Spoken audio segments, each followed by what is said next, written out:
कालच्या व्हिडिओमध्ये मी साधारण तुम्हाला पहिली पंचवार्षिक योजना, दुसरी पंचवार्षिक योजना, त्यानंतर तिसरी पंचवार्षिक योजना आणि सुट्टीचा काळ आपण इथपर्यंत बघितलं होतं मित्रांनो, लक्षात असू द्या।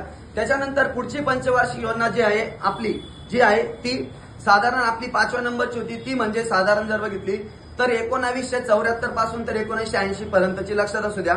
आता या पंचवार्षिक योजनेमध्ये मित्रांनो आपल्या भारताचे पंतप्रधान, इथे 2 पंतप्रधान लाभले। सुरुवातीच्या काळासाठी इंदिरा गांधी पंतप्रधान होत्या, नंतर मोरारजी देसाई पंतप्रधान झाले।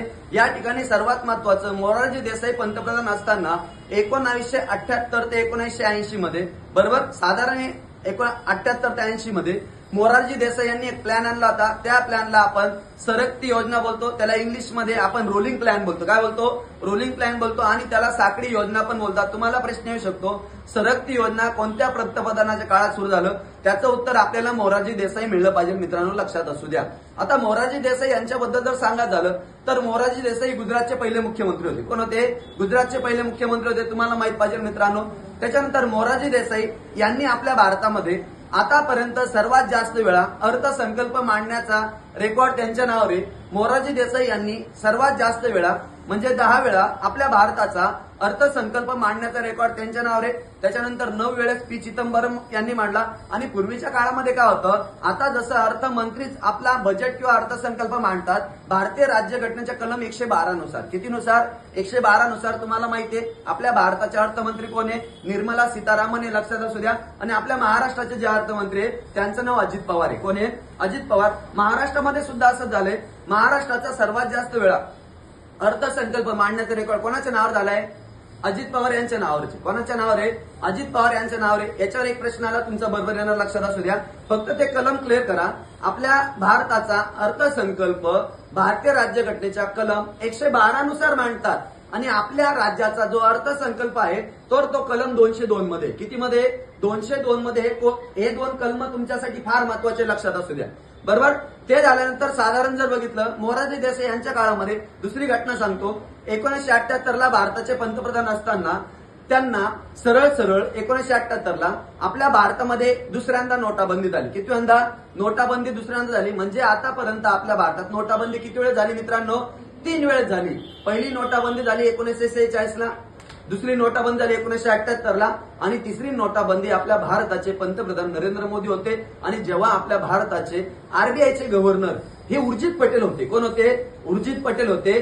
ते सरळ सांगतो, तारीख होती 8 नोव्हेंबर 2016, लक्षात असू द्या। हे कॅशलेस आपल्या महाराष्ट्रात ठाणे जिल्ह्यात एक धसई नावाचं गाव आहे, ते पहिलं महाराष्ट्रात तेव्हा कॅशलेस होतं। म्हणजे आतापर्यंत नोटाबंदी 3 वेळेस झालेली। मग त्या 1978 ला एक जीएस पटेल नावाचे गव्हर्नर होते।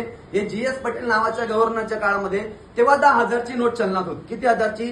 10,000ची नोट चलनात होती। तेव्हा 10,000ची नोट बंद झाली होती, हे तुम्हाला माहित पाहिजे मित्रांनो, लक्षात असू द्या। त्याच्यानंतर जसं आपल्या भारत देशाचा सर्वोच्च नागरिक सन्मान आहे भारतरत्न, तसा पाकिस्तान देशाचा त्यांचा सर्वोच्च नागरिक सन्मान आहे निशान ए पाकिस्तान। कोणता? निशान ए पाकिस्तान।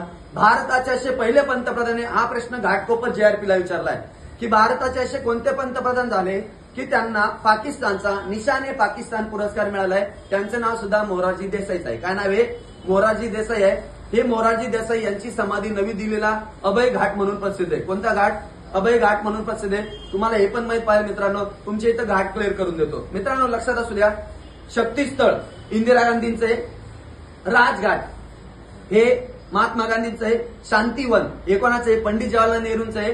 त्या वीरभूमी, ही वीरभूमी जर बघितलं तर राजीव गांधी यांचं आहे। त्याच्यानंतर विजय घाट जर बघितलं लाल बहादूर शास्त्रींचा आहे। कोणाचा आहे? लाल बहादूर शास्त्रींचा आहे। त्याच्यानंतर महाप्रयाग घाट जर बघितला डॉक्टर राजेंद्र प्रसाद यांचा आहे। त्याच्यानंतर चैत्यभूमी जर बघितली, चैत्यभूमी डॉक्टर बाबासाहेब आंबेडकरांची। काय? डॉक्टर बाबासाहेब आंबेडकरांची। त्याच्यानंतर अटल बिहारी वाजपेयी यांच्या समाधी स्थळाचं नाव सांगतो, एकदम आयएमपी प्रश्न आहे, सदैव अटल नाव आहे। काय आहे? सदैव अटल। हे सुद्धा नवी दिल्लीला आहे। हे सुद्धा कुठे आहे? नवी दिल्लीला आहे मित्रांनो। ज्याच्यावर तुम्हाला प्रश्न येऊ शकतो घाटांबद्दल, म्हणजे ज्यांचं समाधी स्थळ आहे त्याच्यावर मी तुमचा एक मुद्दा क्लिअर करून दिला। त्याच्यात अजून एक महत्त्वाचं सांगतो, ज्यांचा जन्मदिवस 23 डिसेंबर असतो, आपल्या भारतामध्ये किसान दिवस असतो। कोणता? किसान दिवस असतो। जे आपल्या भारताचे माजी पंतप्रधान चौधरी चरण सिंग यांची सुद्धा समाधी नवी दिल्लीला आहे। त्या समाधी स्थळाला नाव आहे किसान घाट। काय नाव आहे? किसान घाट। कोणाची समाधी असा प्रश्न येणार तेव्हा उत्तर चौधरी चरण सिंग तुम्हाला करावाच लागणार, लक्षात असू द्या।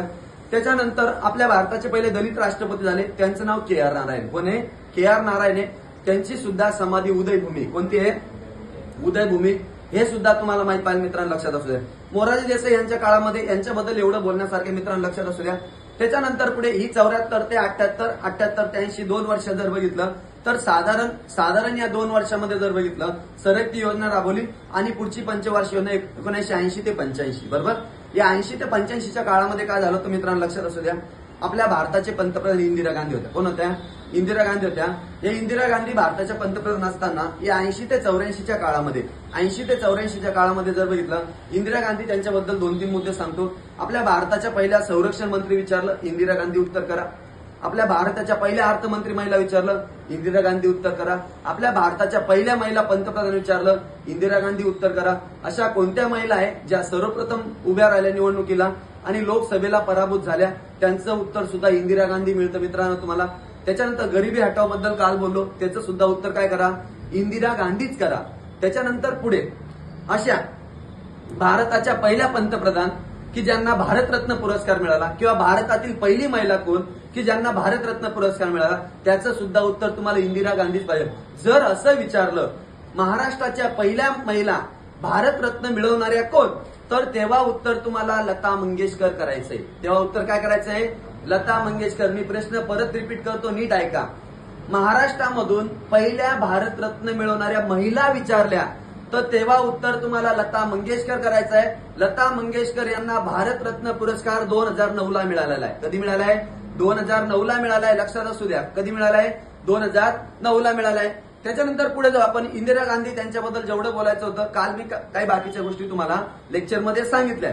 त्याच्यानंतर पुढे जाऊ आपण. 80 ते साधारण 80 ते 85 मध्ये बघा, या 1985ला जे एससी कॅटेगरीतले, जे एसटी कॅटेगरीतले, जे अनुसूचित जातीमधले, अनुसूचित जमातीमधले जे लोक असणार, जे लोक दारिद्र्य रेषेखाली आहेत, अशा लोकांना या ठिकाणी आपल्या भारत सरकारने एक घरकुल योजना सुरू केली 1985ला. त्या घरकुल योजनेचं नाव होतं इंदिरा गांधी आवास योजना. जे घरकुल योजना आहे बघा, त्याचं नाव काय होतं? इंदिरा गांधी आवास योजना. ही 1985 पासून सुरू झाली. कधीपासून? 1985 पासून. जर याच्यामध्ये जर कोणी माजी सैनिक असेल तर माजी सैनिकांना सुद्धा इथं प्राधान्य दिले. कोणाला? माजी सैनिकांना प्राधान्य दिलंय. आणि या योजनेमध्ये 90% जो वाटा असणार आहे तो केंद्र सरकारचा असणार आहे आणि 10% वाटा कोणाचा असणार आहे? राज्य सरकारचा असणार. मित्रांनो लक्षात.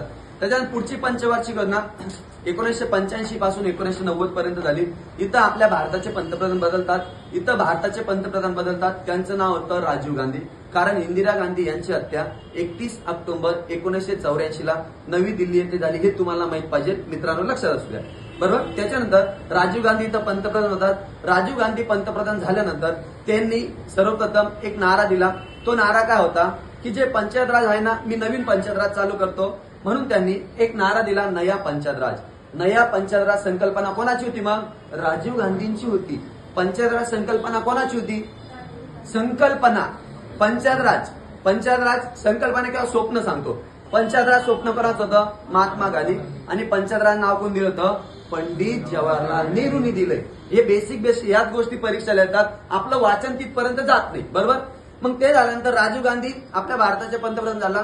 त्यांनी हा नारा दिला आणि पुढे चालून जर बघितलं 1992च्या कायद्यानुसार एक 74 नंबरची घटना दुरुस्ती झाली. स्थानिक स्वराज्य संस्था शहरीसाठी